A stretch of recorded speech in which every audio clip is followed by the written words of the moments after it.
we have to find the perimeter and area of regular 8-sided polygon if the distance between the opposite sides is 9 units. All right. So with polygons, the bigger number the sides is, the more it looks like a circle. It might help if you draw things in a circle, even if it's not stated. I'm not sure if with 8 we need that kind of help. We can do 4.5. Yeah, so we don't really need, but sorry. So what is given is the distance between the opposite sides is 9 units. And now we should find the perimeter and area of this object.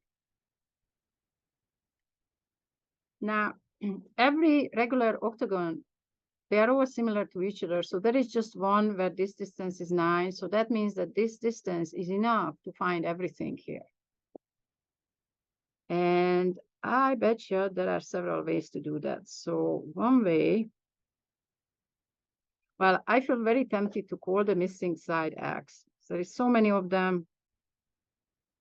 And if that is X, now you should probably figure out how big this is.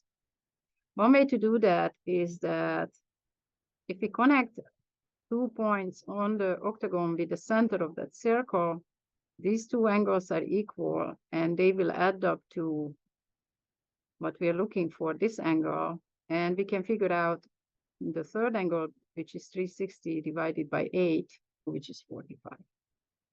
So this is 45 degrees. And that means that the other 2 is 135 degrees over 2, but that doesn't matter. What we're looking for is really, this here is 135, and this here is 45. So that's 135 degrees, and this is 45 degrees. That will help with the area, I think. So now in the middle, this line segment is X long, and this is the isosceles right triangle, right? Because we have an angle of 135 degrees and this right angle, making this 45 and this 45. So we're dealing with the isosceles right triangle with hypotenuse X. So if you don't remember, we can just for a split second call it Y, and then y squared plus y squared equals x squared. So 2y squared equals x squared. And so y squared is x squared over 2, which means y is x over square root of 2. So this little side here is x over square root of 2 long, and so is this one. So now we can set up an equation for the distance between the 2 opposite sides and solve it for x, the side. So what do we have? X plus x over square root of 2, actually 2 of them, times 2 equals to 9. So x times 1 plus 2 divided by root 2 is just square root of 2, right? After all, you can rationalize or you can realize that 2 is just the square of square root of 2.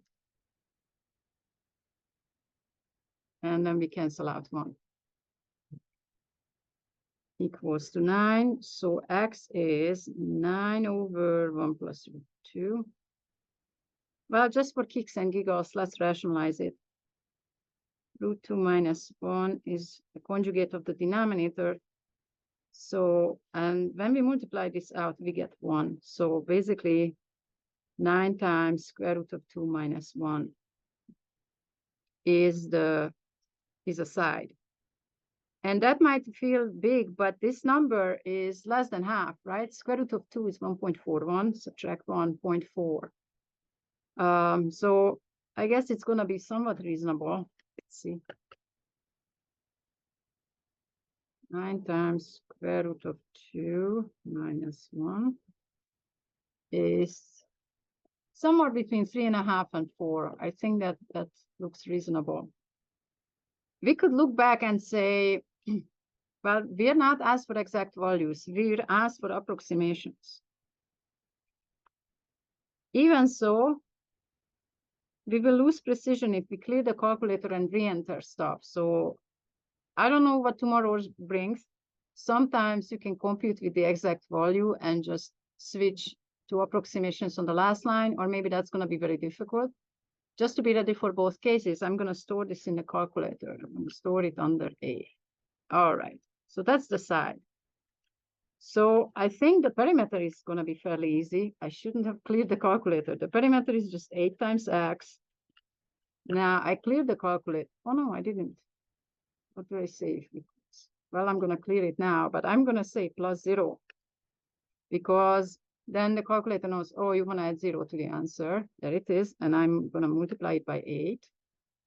And so the approximate value of the perimeter is 29.8233 units. And now for the area, one way to do that is to split it up to parts and then add, there is a square in the center with area x squared.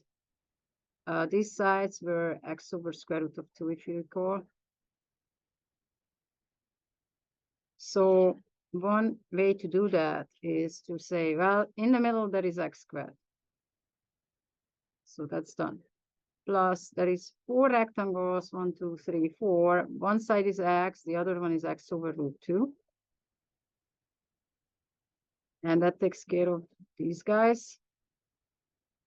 And then we have four corners where each of them is an isosceles right triangle. So it's 1/2 times x over root 2 times x over root 2. So maybe we can simplify this before we substitute x into it. So we have x squared plus 4 over square root of 2 x squared plus 2 times x squared over 2. So this is just x squared again. 4 times 1/2, that's 2. And then after the squaring, that's 2. So we have x squared plus x squared. That's 2x squared. And then we have 4 is 2 times 2. Well, or we can just say 4 over square root of 2. We can say square root of 16 over 2 because 4 is square root of 16. So that's square root of 8 or 2 root 2. Okay, so we can enter this into the calculator. And then we're going to say, okay, let's square this. That's x squared. And x squared is being multiplied by 2 plus square root of 8. So this is x squared, and we're going to multiply it by 2 plus square root of 8. Square root of 8 is a little bit less bottom punching than 2 root 2. And that's 67 and change. Let's see. We had, for the perimeter, we had 29 point, round to the nearest thousandths. So we had 29.823. Now, if you are required to round to the nearest thousands, then inside the problem, keep the numbers more precise than that, because you never know whether those little errors from rounding add up or cancel out each other. And if you don't know, you have to assume the worst. So 4 or 5 digits, and at the end, you round that one up. And then the area turned out to be, where's the area? There it is, 67.103. 67.103 comes the big moment. And we got it right. Excellent. Before we go, I just want to point out that there is another way to find the area, and that might be actually nicer, and that is, now we already know this triangle here in the corner, right? And that is the same triangle as this one. So it might be an easier way to find the area of the big square and then subtract the area of the 4 corners. The difference is probably not a lot, but It's interesting to consider. If you did this way, probably your solution was slightly more elegant than mine. Thank you for watching.